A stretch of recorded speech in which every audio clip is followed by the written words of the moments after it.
Vamos a conversar de inmediato aquí en los estudios de RPP Televisión con un ciudadano peruano, analista internacional, que fue invitado a participar como observador internacional en este proceso plebiscitario en Colombia.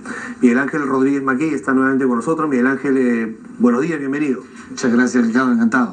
Bueno, la comunidad internacional esperaba, porque así lo señalaban las encuestas, una victoria cómoda del sí. Sin embargo, los colombianos han dicho por un estrecho margen, pero han dicho que no. ¿Te sorprendió a ti también? Sí, sin duda, sin duda. Creo que las encuestas, los pronósticos, Ricardo, todos se fueron al suelo. Y lo que se ha verificado es que la mitad de Colombia no le ha dicho no a la paz. Lo que le ha dicho no ha sido a un acuerdo negociado por 4 años que tiene puntos álgidos en los que no han estado de acuerdo.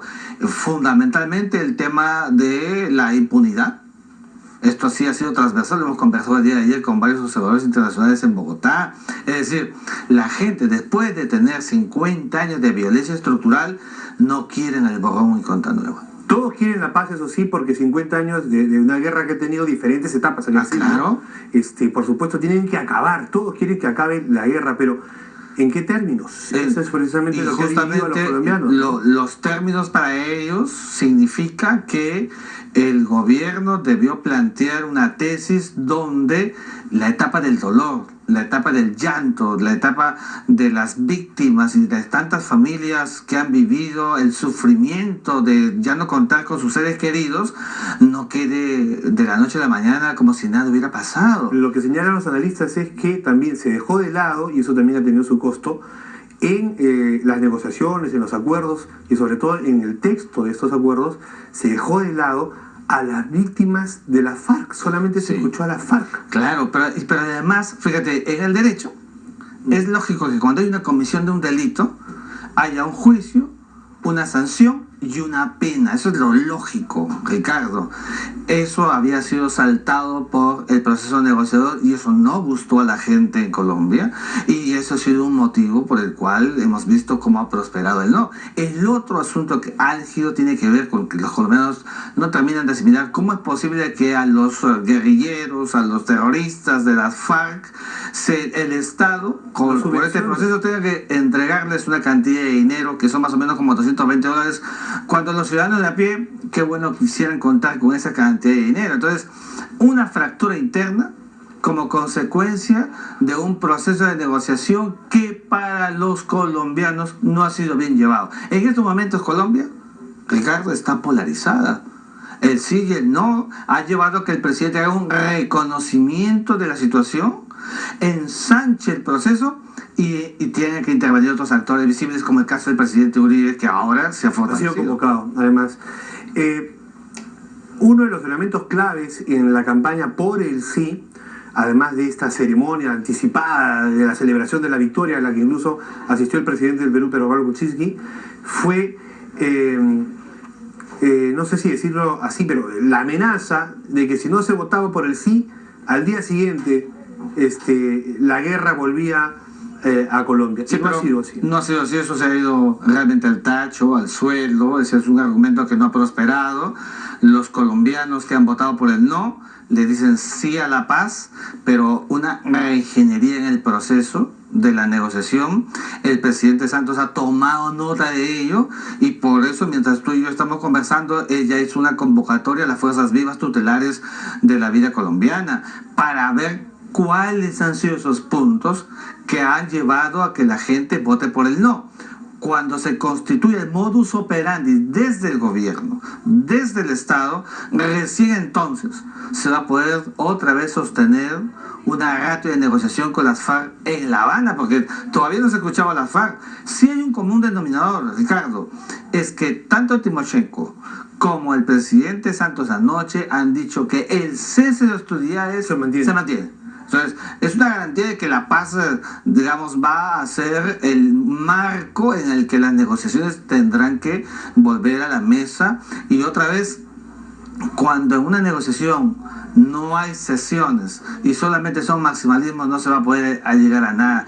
Veo que las FARC seguramente van a querer establecer algunas alícuotas y decir con condiciones, porque ya firmaron, ya hubo un pacto, un acuerdo. Entonces ellos van a decir, se respeta lo acordado.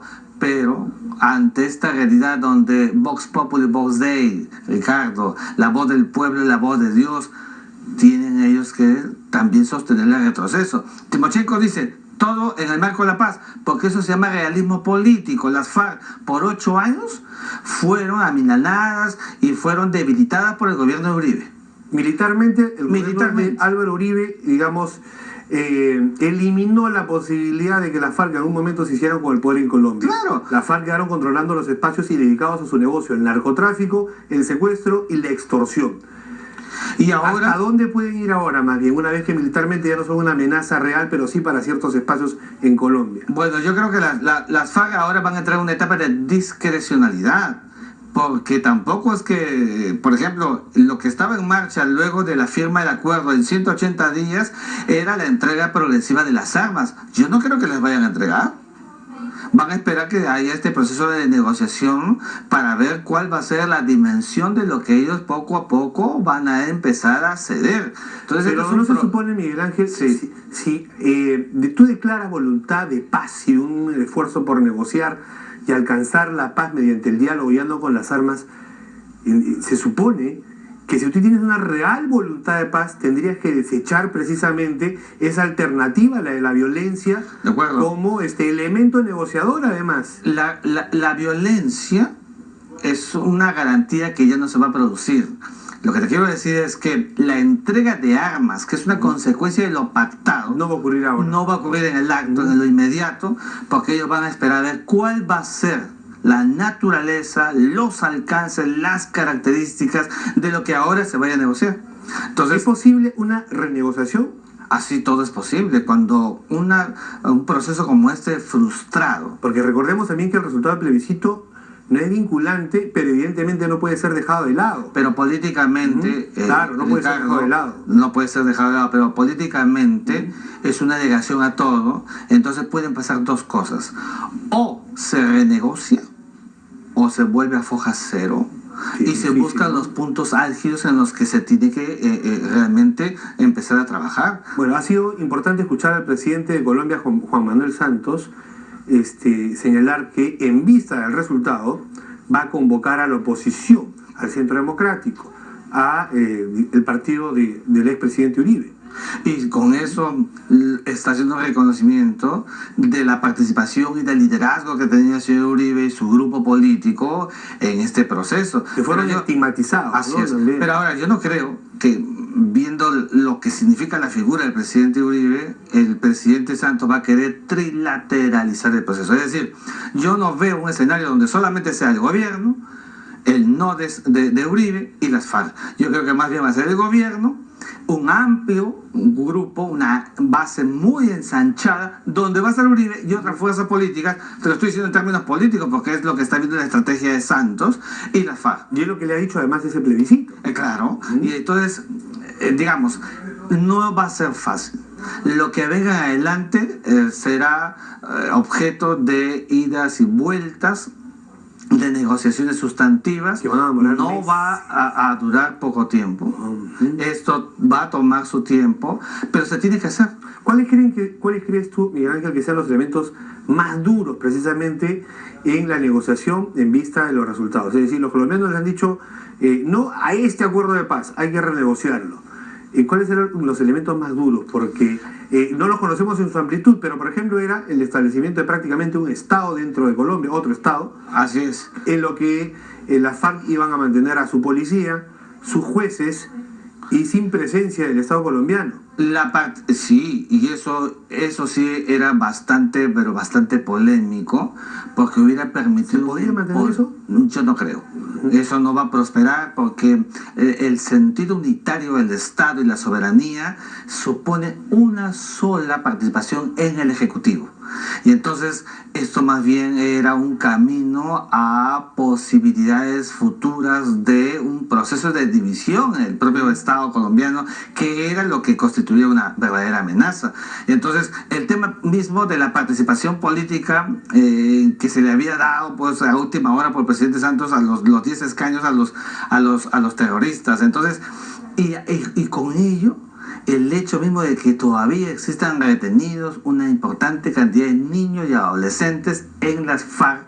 Hay una corriente de derechos humanos que dice que no es sostenible un proceso de negociación por más de 4 años y medio con la firma de un acuerdo con unas FARC que tenía en sus manos una importante cantidad de adolescentes en sus filas, claro. Y en su contra. Entonces, y secuestrados también. Y secuestrados, pues, violando los convenios de Ginebra sobre el derecho internacional humanitario, que los calificó como un grupo terrorista. Es decir, hay una serie de elementos de juicio que tienen que ser ahora auscultados, revisados, de tal manera que esa mitad de Colombia que se ha sentido herida, por lo menos se sienta aliviada con un proceso que le dé esa suerte de redención de lo que fue esta etapa violenta, donde ellos no quieren otra vez el borrón y cuenta nueva. Ahora, también un elemento importante es la rápida reacción del gobierno de Juan Manuel Santos de anunciar para hoy mismo la partida de enviados suyos a La Habana, donde recordemos están la dirigencia de la FARC, Timochenko y otros. Ahora, algunos han cuestionado también esa, ese auspicio, pues esa participación de los Castro y Cuba en precisamente el desarrollo de estas conversaciones. Decían, en Cuba no debe ser en Colombia y entre colombianos. Sí, ¿Cómo analizas tú ese? Yo creo que era inevitable, primero, que haya una participación exógena externa. Las FARC estaban solas.